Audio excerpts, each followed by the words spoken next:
Author Murat Sarı. Dystopia of Dataism. Dataism and datists.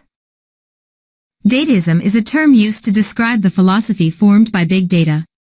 This phrase was first used extensively in the sense we are talking about today, by Brooks in 2013. In 2015, Lohr in his work Dataism, he examined how this phrase transformed society to describe the big data revolution. In 2016, Harari added his own interpretation, looking at dataism as religion and editing a dystopian future scenario. An impressive and fast introduction, Harari's book What Made an Impressive and Fast Entrance became both a bestseller and attracted the attention of many authors, and was heavily criticized. Before starting the topic, the definition of dataism can be viewed in Technopedia.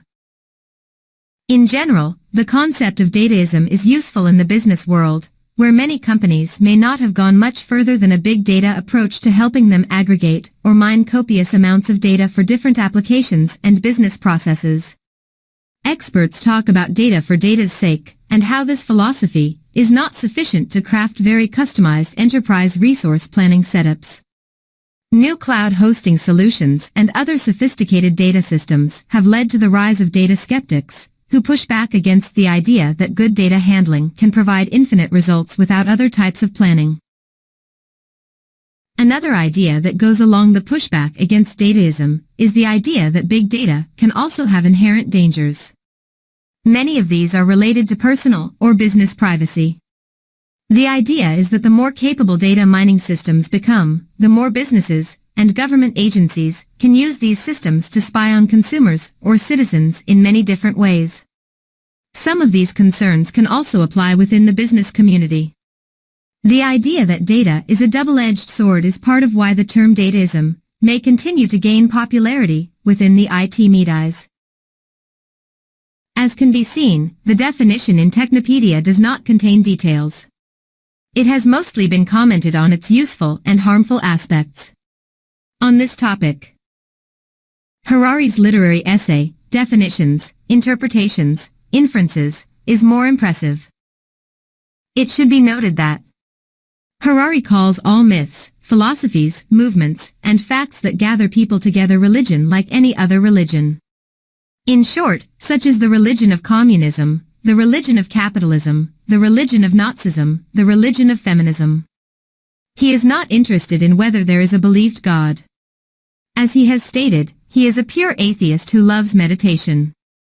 Naturally, he sees dataism as a religion and makes his interpretations on this axis. He embedded the concepts of reward, sin, blasphemy, martyr in the concepts of dataism. Leaving this fantasy world aside, Harari's definitions can be considered a movement. Definitions. Big data began to form, accumulate, with the invention of high-memory data storage devices. The speed of data processing has passed the speed of human functions. The preservation and processing of big data set the stage for the birth of dataism. Dataism was born with the Guerrilla Open Access Manifesto. Everything is redefined in dataism. 1. The universe consists of data flow. The value of each phenomenon, or entity, is determined by its contribution to the data processing process. 2. Data flow is the most important value. Human is not holy. It is just a tool. 3. The aim is to create the cosmic information system, to make human beings connect to it like all things.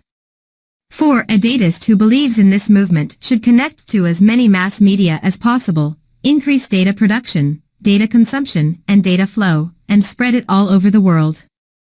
It must find ways to connect even those who do not accept dataism, defend primitivism, stay away from data sharing, and defend it to the network. By enabling them to make their objections on the network, it should be ensured that they produce data no matter what. 5. Freedom of information is above all else. The right to information is a right that cannot be changed. 6. All good and useful things depend on freedom of data. Anything that generates and spreads data is good. Things that do not produce data are worthless. 7. The only enemy is blocking data roaming. The things that restrict the data must be changed, and if not possible, they must be destroyed. 8. Data is data. Even copy/paste is data. The value of data is measured by the multiplicity and complexity of the relationship network. 9. Apart from these, dataism has no hostility with any myth or religion. Prophecies. Dataism will spread with the promise of fulfilling humanist demands. It will promise immortality, happiness, and the power to create. The next stage is the Internet of Things. As many beings as possible, living and non-living, will be connected to the network. Scientific developments will persuade the vast majority of society to dataism. In the future, dataism will declare its own sanctity. The end of human activity will come when this system is completed. A few centuries later, humanity will remain a tiny quantum wave inside the cosmic data stream. Criticism/contribution can be made for each item. Especially the majority of Generation Z is grow up unconsciously in terms of the purpose of existence. Some points can be stated as follows. 1. It is very valuable for people to be liked and followed. 2. People who are followed are more valuable than those who are not followed. 3. The way to be followed is to make continuous and regular shares that other people will like. 4. Social media reaches the extremes of people's private life. 5. Capitalism fully supports the use of social media. The definition of dataism dystopia has been completed. In the next section, it will be mentioned about big data, its processing, and what it brings. You can find my article Swim in Data Without Awareness here. Transition from philosophy to practice. Over the past quarter century, baby boomers and Generation X have argued that computers can never replace humans. This conservative generation used derogatory phrases like "we will unplug if we have to." Generation Y was particularly affected by this, and their perspective narrowed. Generation X did this for its own. This generation, who could not get used to keyboard and mouse, could not even send emails properly, thus saved themselves 10 to 20 years more time. With the new discoveries, the eye of Generation Y was opened. Generation Z was born with open eyes. The generation of the brave new world no longer takes seriously the hypotheses that claim that computers cannot defeat or replace humans. 12. On the contrary, it works with the power of capitalism and curiosity. It is only a matter of time that non-organic algorithms, or cyborg algorithms, catch up with organic algorithms. With the development of such algorithms, many new jobs will open up to people. True, many more people will be unemployed in the disappearing sectors. States will not be able to protect employment against capitalism, and the use of drugs etc. will become more widespread. In the future, there is a very high probability that there will be a generation that lives in minimal conditions and spends most of its time in the virtual world, such as in the movies Ready Player One and Gamer. Today, artificial intelligence analysis results have become much more reliable and accurate than individual inferences. Decision support softwares will become decision softwares in the future. Microsoft Cortana, Google Now Assistant, Apple Siri, Amazon Alexa, while these software saves people time, they actually guide people or rather manage them. Are you aware of what dangers we face? Oath used the term Big Google Brother in a nice reference to Orwell. He hinted that if there is a leading role in the future dystopia, it could be taken over by Google. Although it is thought that 3 laws of robotics will prevent all of these, we know that the giant companies in question are claimed to continue their work within ethical limits, but we know that the system will somehow be broken. We are not sure that these systems will backfire unpredictably. Superhuman theory.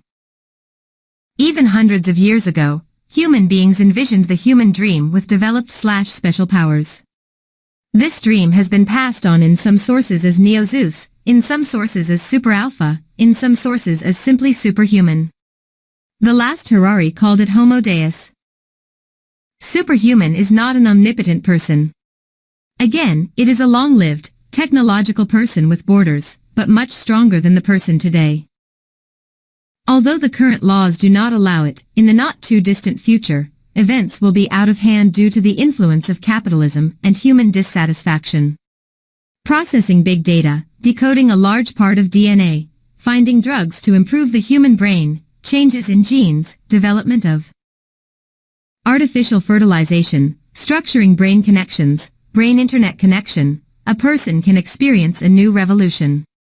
It can lead human to a superhuman.